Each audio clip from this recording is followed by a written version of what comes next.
मित्रों, जो हमारे देश में खजुराहो के मंदिर हैं वो विश्व धरोहरों में शामिल हैं, यूनेस्को के विश्व धरोहरों में शामिल हैं। इन्हीं खजुराहो के मंदिरों में एक मंदिर जावरी मंदिर है, जिसमें भगवान विष्णु की एक खंडित प्रतिमा है। उस खंडित प्रतिमा के पुनर्स्थापना, पुनर्निर्माण को लेकर के एक याचिका दायर हुई सुप्रीम कोर्ट में, जिसकी सुनवाई के दौरान सीजेआई जस्टिस गवई साहब और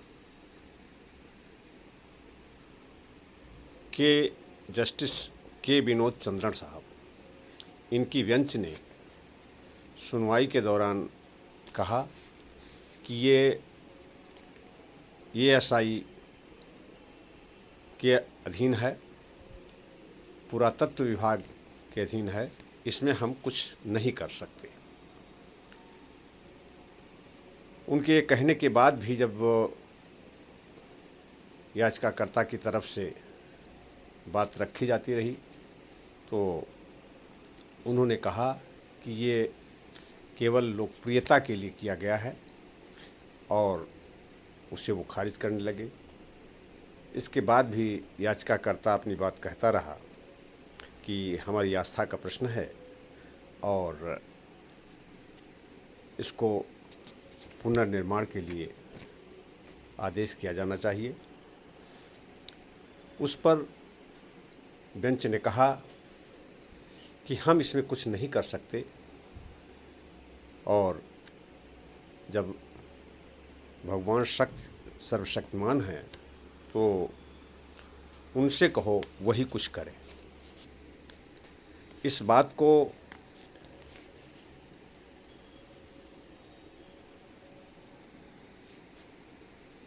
एक व्यंग्य के रूप में लिया गया और सीजेआई गवई साहब के प्रति बहुत सारे लोगों के बयान आए। अभी इसी बात को लेकर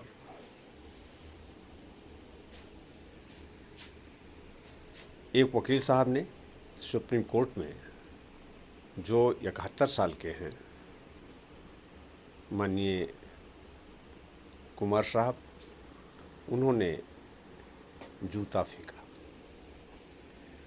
जो घोर निंदनीय है, भर्त्सना के योग्य है और पूरी तरीके से असंवैधानिक, अनैतिक, अमानवीय, जितनी भी निंदा की जाए वो कम है।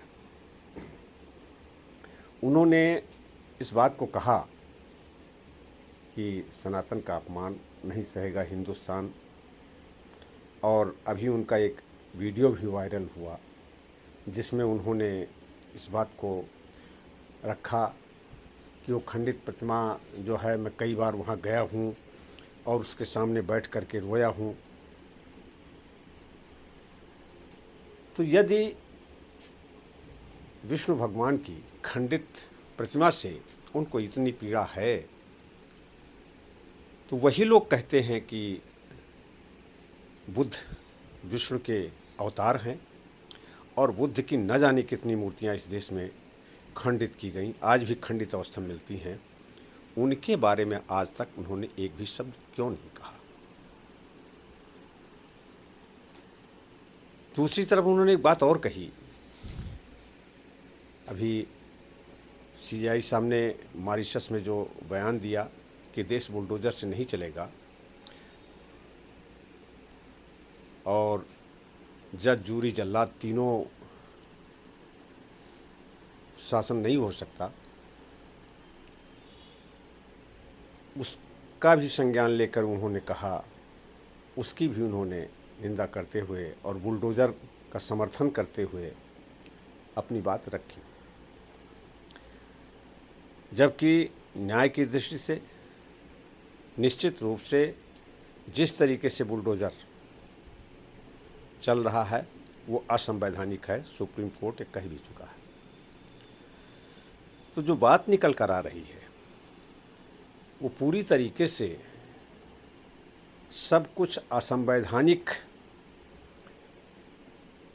बातें की जा रही हैं। और इसके बावजूद जो चीज़ किया गया, यदि वो प्रतिमा आज से खंडित नहीं है, बहुत लंबे समय से कहा जा रहा है कि ये आक्रमणकारियों ने जब वो आक्रमण किया मुस्लिम पीरियड में, तब की खंडित है।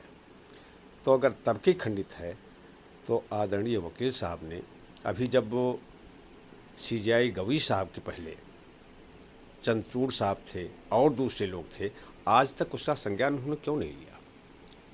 इसका मतलब है कि वो प्रतिमा नहीं है।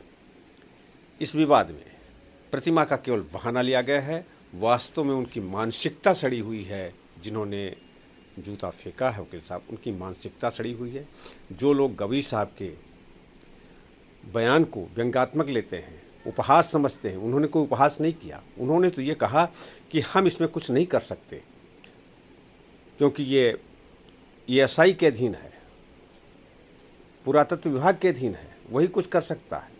और इसके बाद भी जब जीत कहा तो उन्होंने कहा चूँकि ईश्वर सर्वशक्तिमान है, ये कहते रहे, तो उस पर उन्होंने कहा कि आप ईश्वर से ही कहिए कुछ करें। इस पर भी जब लोग टिप्पणी आई तो उन्होंने स्पष्ट कहा कि मैं सभी धर्मों का सम्मान करता हूँ, मेरी ऐसे कोई मंशा नहीं थी। तो सीजेआई साहब चूँकि ऐसे वर्ग से आते हैं जिसको इस देश की धार्मिक व्यवस्था ने, जिसको वर्ण व्यवस्था कहते हैं, उसने कभी इंसान नहीं समझा, पशुओं से भी बदतर जीवन जीने के लिए विवश किया।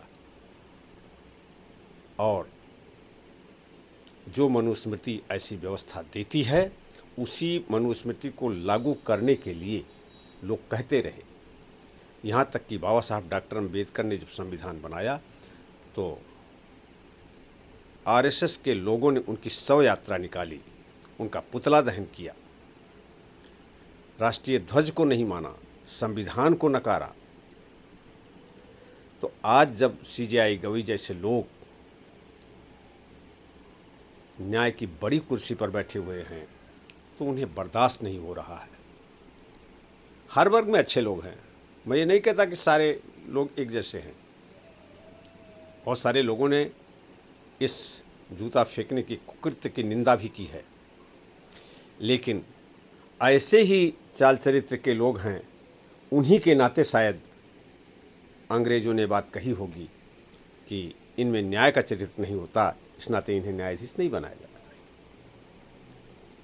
तो ऐसे जो जूता फेंकने वाले लोग हैं, इनकी ये मानसिकता सड़ी हुई है, ये मानसिक रोगी लोग हैं,